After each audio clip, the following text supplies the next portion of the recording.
आउज़ुबिल्लाहिमिनश्शैतानिर्रजीम बिस्मिल्लाहिर्रहमानिर्रहीम। Class 10th physics. बच्चों, physics में हम लोगों ने कल कुछ अपने इंक्लूडेड टॉपिक्स पढ़े थे जो कि स्मार्ट सिलेबस के हिसाब से थे। आज हम उसी को कंटिन्यू आगे उसी चैप्टर नंबर 14 को करंट इलेक्ट्रिसिटी को हम लोग आगे फर्दर जो है वो लेके चलेंगे। और अपने सामने बुक्स रखा करें क्योंकि मैं ज़्यादातर यही कोशिश करूँगा कि टॉपिक का नाम और उसकी एक्सप्लेनेशन आपके सामने करता रहूं और जो कोई इसमें इंपॉर्टेंट पॉइंट्स है वो यहाँ पर लिखता रहूं। तो इसलिए बुक को आप लोगों ने सामने रखना है और उसके साथ साथ जो है वो मेरी बातें सुननी है ताकि आपको टॉपिक क्लियर होता चला जाए। तो आज जो हमारा पहला टॉपिक है वो है मेजरमेंट ऑफ पोटेंशियल डिफरेंस, कि हम लोग पोटेंशियल डिफरेंस को कैसे मेजर करते हैं। तो पोटेंशियल डिफरेंस को बेटा मेजर करने के लिए सबसे पहले हम लोग क्या करते हैं, एक ऐसा हर चीज़ को, जैसे कि मैंने आप लोगों को पहले भी पढ़ाया हुआ है और बताया हुआ है कि हर चीज़ को मेजर करने के लिए कुछ ना कुछ डिवाइसेस बनाई जाती हैं। लेंथ को हमने पढ़ा कि लेंथ वगैरह को मेजर करने के लिए मीटर रूल वगैरह और इंचेस टेप वगैरह। उसके बाद हमने देखा कि बहुत छोटी हो तो वर्नियर कैलिपर्स और स्क्रू गेज वगैरह इस तरह की चीज़ें आ गई। टाइम को मेजर करने के लिए वॉचेस वगैरह आ गई।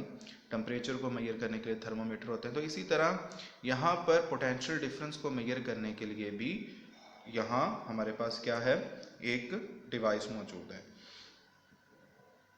उस डिवाइस का नाम, क्योंकि पोटेंशियल डिफरेंस का यूनिट वोल्ट है तो उसी की मुनासबत से उसका नाम जो है वो वोल्ट मीटर रखा गया। Voltmeter. तो वोल्ट मीटर वो डिवाइस है जो कि पोटेंशियल डिफरेंस को across the ends of battery measure करती है। तो voltmeter is an electrical instrument used to measure potential difference between two points in a circuit. It is always connected parallel to a circuit components. ये हमेशा जो है वो parallel components के parallel लगाया जाता है। हम लोगों ने पैरेलल और सीरीज कॉम्बिनेशन पढ़ा था, उसी की तरह हमने यहाँ पर देखना है कि ये पैरेलल एक दूसरे के दाएं बाएं जो है वो चीज़ें नहीं होती बल्कि साथ साथ झुटके लगी होती हैं। तो ये पैरेलल आपके पास होता है। It is always connected to parallel circuit component. The potential difference across a circuit component, जैसे लाइट कोई bulb, can be measured by a voltmeter connected directly across the terminal of a component.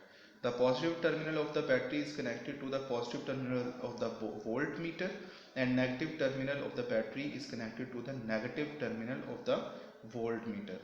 तो ये हमारे पास volt meter के अंदर एक छोटा सा किल्वेनोमीटर लगा होता है, एक छोटी सी नीडल होती है। उस नीडल की डिफ्लेक्शन जो होती है वो जितनी ज़्यादा होगी उतना ही ज़्यादा हमें पता चल जाएगा कि इसमें पोटेंशियल डिफरेंस मौजूद है। तो यहाँ पर हमारे पास हम इस चीज़ को यूज़ करते हुए वोल्ट मीटर बनाते हैं कि एक बैटरी हम लोग यहाँ पर बना लेते हैं। बैटरी हमारे पास किसी भी किस्म की यहाँ पर लगी होगी जिसका यहाँ पर आपको पता है ये पॉजिटिव टर्मिनल होगा, ये नेगेटिव टर्मिनल होगा। और यहाँ से हमारे पास हम कोई किसी भी बल्ब के साथ इधर से हम इधर कोई भी वायर लगाते हैं तो यहाँ हमारा स्विच होगा जिसको हम स्विच एस का नाम देंगे और यहाँ से ये वायर्स आगे जाएंगी और यहाँ पे किसी भी किस्म की कोई भी अप्लायंस, कोई बल्ब, कोई भी ऐसी चीज़ जो है वो हम लोग लगा लेंगे जिसकी मदद से हम लोग इसको कनेक्ट करते हैं। फिर उसके बाद हमारे पास हम यहाँ पे करंट जो है वो हमारे पास इसमें पॉजिटिव टू नेगेटिव फ्लो करता है और यहाँ हम लोग क्या करते हैं कि एक वोल्ट मीटर यहाँ पर वोल्ट मीटर को अटैच कर दिया जाता है। वोल्ट मीटर के ऊपर यहाँ पर वो एक बॉक्स सा बना होता है और उस पर यहाँ पर एक डिफ्लेक्शन होती है जिसमें हमारे पास मैंने आपको बताया कि रीडिंग्स होती हैं जो हम सारी देखते हैं और इसका यहाँ पॉजिटिव टर्मिनल होता है, ये नेगेटिव टर्मिनल होता है। तो हम क्या करते हैं कि ये जो पॉजिटिव की तरफ से आ रहा है ना, ये इसको हम लोग पॉजिटिव के साथ अटैच करते हैं और जो नेगेटिव की तरफ से आ रहा है उसको हम नेगेटिव के साथ अटैच कर देते हैं और फिर ये आगे जाके नेगेटिव के साथ अटैच होता है। तो ये हमारे पास एक टर्मिनल होता है। जब यहाँ से करंट गुजरता है तो वो यहाँ से होते होते यहाँ भी ये पैरेलल दोनों चीज़ें लगी हुई हैं, दोनों में से गुजरेगा और हमें पता चल जाएगा यहाँ पर कितनी वोल्टेज है। तो ये हमारे पास सारा वोल्ट मीटर का स्ट्रक्चर होगा। और हमारे पास आइडियल वोल्ट मीटर क्या होता है कि जो कि हमारे पास ये बताए कि very large value of resistance so that no current pass through it, कि उसकी रेजिस्टेंस बहुत ज़्यादा होनी चाहिए ताकि उसमें से बिल्कुल करंट ना पास हो, वोल्ट पास हो, बस वोल्टेज का बता सके। Volt meter is always connected in parallel with the devices approach, ये हमेशा पैरेलल लगाया जाता है। तो इसी तरह बच्चों आपके पास दूसरी चीज़ आ जाती है मेजरमेंट ऑफ ईएमएफ। तो ईएमएफ को मेजर करने के लिए भी हम लोग इसी को यूज़ करते हैं। और ईएमएफ आपको पता है इलेक्ट्रोमोटिव फोर्स, जो कि हमारे पास पोटेंशियल डिफरेंस ही की तरह होती है, लेकिन ये तब होती है जब आपके पास जो चार्जेस हैं, जो हमारे पास इलेक्ट्रिकल करंट है, जब वो बन रहा होता है किसी दूसरी तरह की एनर्जी के साथ, एक टाइप की एनर्जी जब दूसरी टाइप की एनर्जी में कन्वर्ट हो रही होती है, तो उस टाइम जो डिफरेंस आ रहा होता है पोटेंशियल डिफरेंस के, उसे हम ईएमएफ कहते हैं। तो यहाँ पर हम लोग यहाँ पे भी इसी तरह वोल्ट मीटर ही के जरिए इसको मेजर करते हैं ईएमएफ को भी। तो यहाँ पर आपके पास किसी भी किस्म का एक्सटर्नल सर्किट जो है वो हम लोग उसको नहीं यूज़ करते, डायरेक्ट जो है वो उसको लगा के पोटेंशियल डिफरेंस के साथ हम लोग मेजर कर लेते हैं। तो ये हमारे पास ईएमएफ को फाइंड करने का तरीका होता है। नेक्स्ट हमारा जो टॉपिक है बेटा वो है ओहम्स लॉ। ये हमारा एक और इंक्लूडेड टॉपिक है, बहुत ही इंपॉर्टेंट टॉपिक है जिसको हम लोगों ने करना है। ओहम्स लॉ,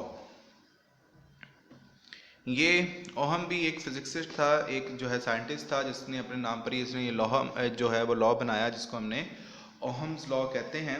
ओहम्स लॉ क्या है कि the amount of current I passing through a conductor is directly proportional to the potential difference applied across its ends provided the temperature and the physical state of the conductor does not change।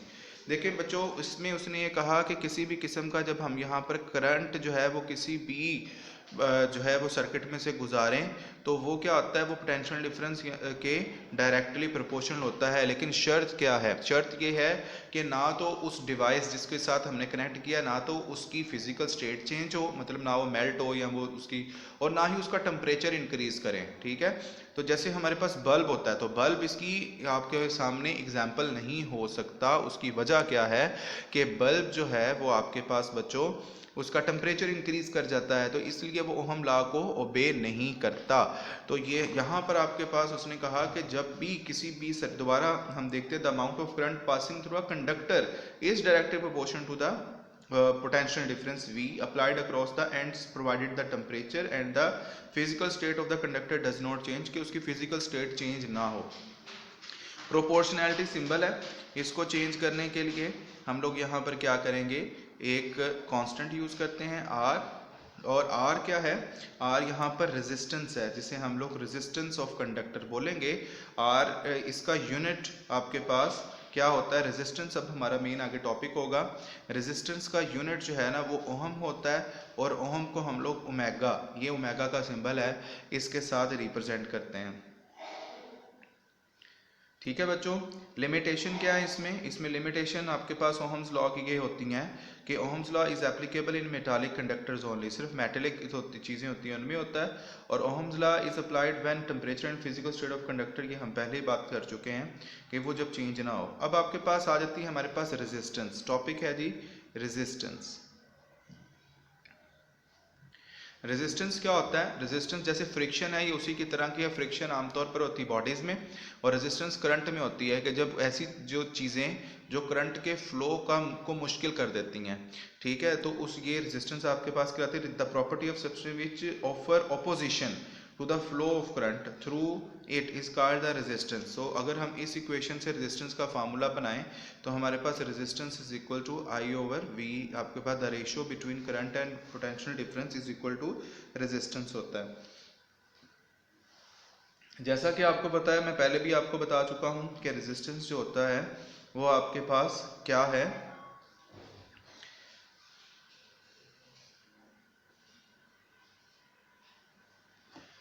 अब यहाँ पर इसी फॉर्मूले को हम लोग दूसरी तरह भी बता सकते हैं। अगर हम इसको इस तरह ले लें कि पोटेंशियल डिफरेंस जो है वो डायरेक्टली प्रोपोर्शनल है किसके, करंट के, तो V is equal to R I, यानी R इज इक्वल टू, यहाँ पर अगर आप देखो तो V ओवर I हो जाता है।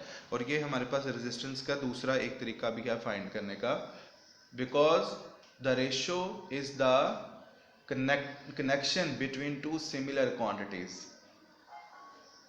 इसके बाद बच्चों हमारे पास आ जाता है ohmic and non ohmic conductors. इनकी करेक्टरिस्टिक्स आ जाती हैं कि इनकी करेक्टरिस्टिक क्या होती है। तो डेफिनेटली ओहम ने जब डेफिनेशन बनाई तो उसने करेक्टरिस्टिक्स बिल्कुल वाज़िया कर दी कि ऐसी चीज़ें जिनकी फिजिकल स्टेट जो है वो चेंज हो जाए और जिनका टेम्परेचर चेंज हो जाए वो नॉन ओहमिक होती हैं, ठीक है, और जिनका चेंज नहीं होता वो ओहमिक होती हैं।